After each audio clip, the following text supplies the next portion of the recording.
Ancora un caso di caporalato e sfruttamento lavorativo in questa regione e nel Vicentino. Ci dicono una cosa chiara e precisa, che questi fenomeni non sono né sporadici e neppure marginali in questa regione e in questo territorio.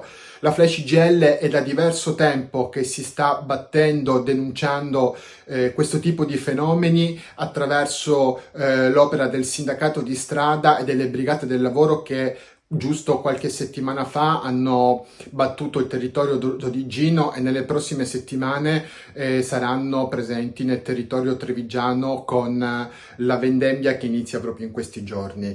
Noi stiamo dicendo alle amministrazioni, alle autorità che c'è bisogno di fare rete, di fare forza comune per evitare che questi fenomeni, soprattutto nella campagna estiva, diventino dilaganti e diffusi in tutto il territorio. C'è un problema serio da affrontare perché questo settore, il settore primario, è un settore fortemente permeato da questi fenomeni. Occorre, oltre a perseguirli, a prevenire questi fenomeni, e noi come organizzazione sindacale stiamo chiedendo che la legge 199, la legge contro il caporalato, venga applicata a 360 gradi non solo nella parte repressiva ma soprattutto nella parte preventiva.